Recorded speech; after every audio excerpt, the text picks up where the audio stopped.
এরকম করে হিজাব পরে এসেছিল এইখানে বয়ালে, আর সব হিন্দু লোক জয় শ্রীরাম করে।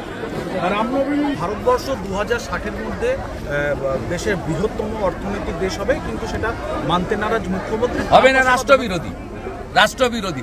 এখানে হিজাব পরে এসেছিল এইরকম করে।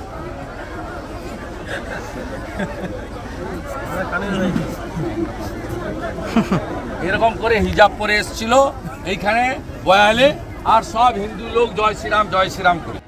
26-এর বিধানসভা নির্বাচন যত এগিয়ে আসছে ততই কিন্তু পলিটিক্যাল সিনারিওটা বেঙ্গলে একটু অন্যরকম লাগছে।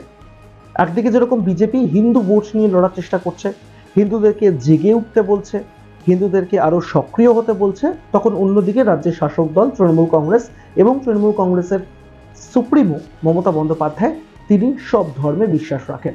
তিনি কিছুদিন আগেই ফুরফুরা শরীফে গিয়ে এই বার্তা দিয়েছেন যে তিনি সব রকম ধর্মের মানুষের সঙ্গে মেলামেশা করেন এবং তিনি মনে করেন যে ধর্ম যার যার, উৎসব সবার। অর্থাৎ পশ্চিমবঙ্গের মাটিতে সব ধর্মের মানুষ একসঙ্গে চলবে, এক রকমভাবে চলবে। তাদের ধর্মটা হয়তো আলাদা হতে পারে, কিন্তু মানুষ মানুষের পাশে এসে দাঁড়াবে এবং সবাই এক, এমনটা বার্তা দিতে বারংবার শোনা যায় মমতা বন্দ্যোপাধ্যায়কে। সম্প্রতি ফুরফুরা শরীফে বসে এই মন্তব্য তিনি করেছিলেন।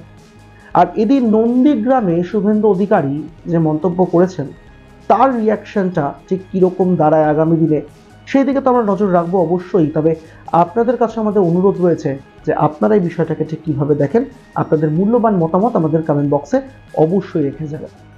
একটা ছোট্ট ভিডিও দিয়ে শুরু করেছিলাম আজকের এই প্রতিবেদন, আবার সেই ভিডিওটা আপনাদের সামনে আরেকবার রাখবো। ভিডিওটা দেখুন, তারপর বাকি কথা আসবো। হিজাব পরে এসেছিল এইরকম করে।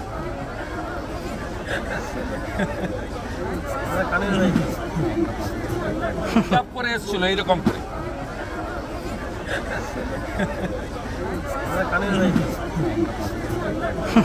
ভারতবর্ষ 2060-এর মধ্যে দেশের বৃহত্তম অর্থনৈতিক দেশ হবে, কিন্তু সেটা মানতে নারাজ মুখ্যমন্ত্রী। হবে না, রাষ্ট্রবিরোধী।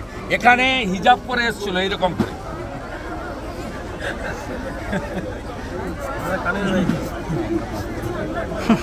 এরকম করে হিজাব পরে এসেছিল। 26-এর নির্বাচন জিততে মরিয়া বিজেপি, আবার নিজেদের আসন নিজেদের জায়গা ধরে রাখার জন্য আবার একেবারে সক্রিয় হয়ে মরিয়া তৃণমূল কংগ্রেসও, যেমনটা দেখা যায়, যেমনটা হওয়া উচিত। কিন্তু কিছু কিছু মন্তব্য এমন হয় যেগুলো হয়তো কোথাও গিয়ে কাউকে আঘাত দিতে পারে, এমনটা মনে করছি আমরা। আপনারা কি বলছেন অবশ্যই সেটা তো আপনাদের মতামত আমরা নেবই আমাদের কমেন্ট বক্সে। তবে যে কথা শুভেন্দু অধিকারী বলেছেন বা যেভাবে তিনি অনুকরণ করেছেন একজনকে, সেইটা কি খুব সঠিক কাজ হয়েছে? সেটা কি খুব ওয়েলকামযোগ্য, নাকি সেটাকে একেবারেই মেনে নেওয়া যায় না? বিজেপির যে টার্গেট, বিজেপির যে হিন্দু ভোট টার্গেট, সেই হিন্দু ভোটকে টার্গেট করার জন্য এই ধরনের আচরণটা কি যথাযোগ্য? বেশি কিছু আজকের এই ভিডিওতে বলার নেই, ভিডিওটা আপনাদেরকে দেখানোর ছিল, আপনাদের সঙ্গে শেয়ার করা ছিল, তাই ভিডিওটা শেয়ার করলাম। আপনারা এই মন্তব্য শুভেন্দু অধিকারী যে আচরণ করেছেন বা যে ভঙ্গিমা দেখিয়েছেন, যাকে অনুকরণ করেছেন, এই বিষয়টা নিয়ে আপনারা কি মনে করেন আমাদেরকে অবশ্যই জানাতে ভুলবেন না।